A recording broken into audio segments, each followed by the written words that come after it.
Setting up your Digital Wax rapid prototyping system for the first time is a fairly simple process, but there are several critical steps you'll need to complete to ensure that your system will perform correctly for you over time.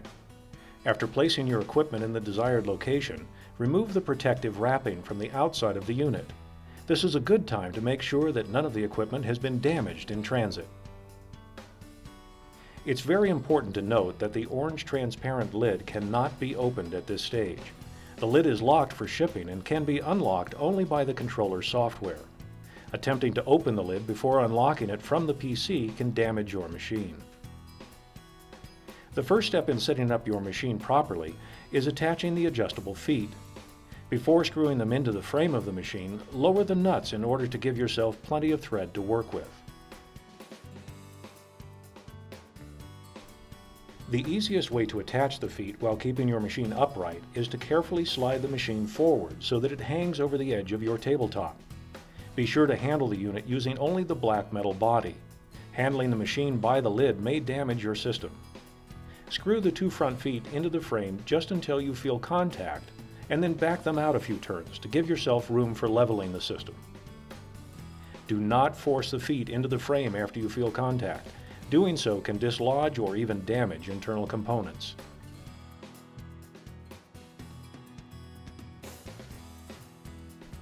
To attach the two rear feet, it's helpful to have a partner.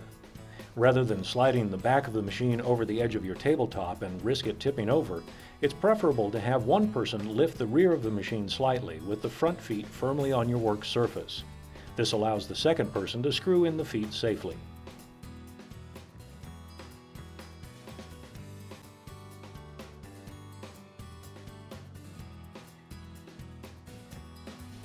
The second step in setting up your machine is connecting it to the controlling PC with the data cables provided.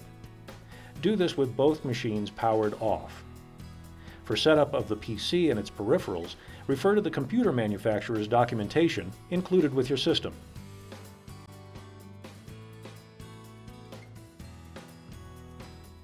The O28 is controlled via 3 data cables from the PC. On the prototyper side, connection is easy because each cable will only fit into its correct socket.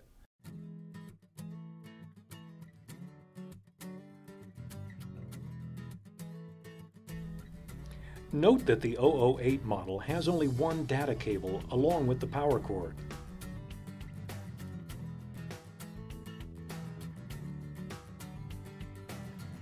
Be sure to connect the 2 larger data cables to the PCI card on the bottom of the back of the computer, and the smaller cable to the single Ethernet port higher up.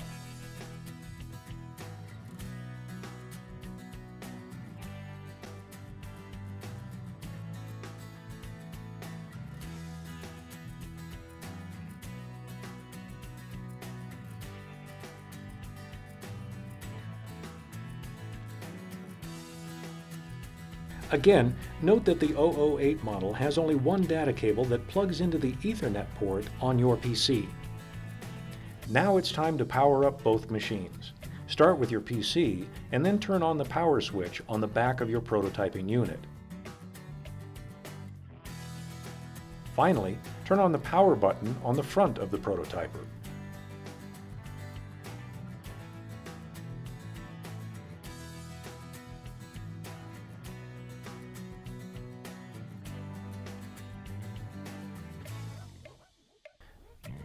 The next step is unlocking the lid of your machine with the controller software. Open the DW Control O28 program that is pre-installed on your PC desktop. Choose the Open Door function at the top left of the window. The red light on the front of your unit will come on, indicating that the door is unlocked. It's now safe to lift the lid. Be careful when lifting the lid for the first time.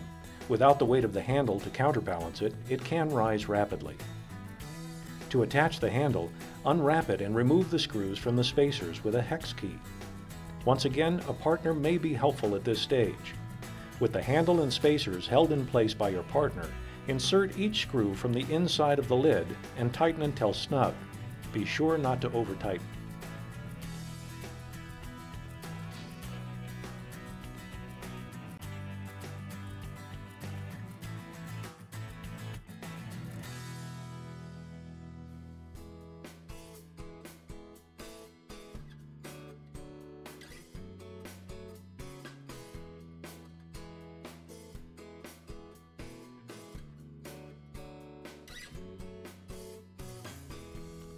Once the handle has been installed, you'll need to level the unit using the adjustable feet.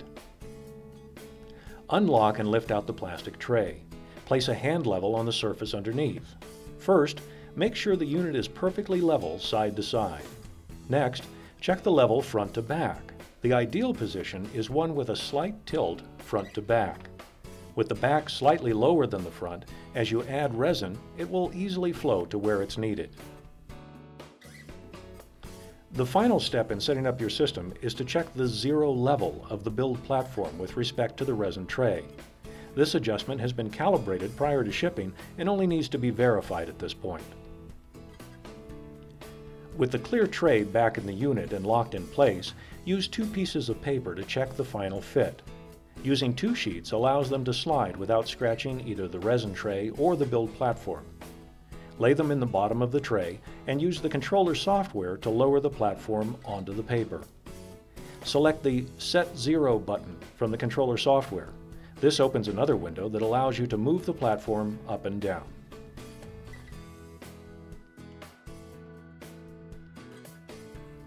Select the button that has 2 down-pointing arrows. This moves the platform to the preset 0 point. You should not be able to move the top piece of paper at this point. Now, enter 0.2 into the value field and press the up arrow once. This compensates for the thickness of the 2 pieces of paper. A proper fit will lie evenly along all 4 sides and won't pinch the paper too tightly along any of the 4 edges. Refer to your user's manual to adjust the build platform if the fit is not correct.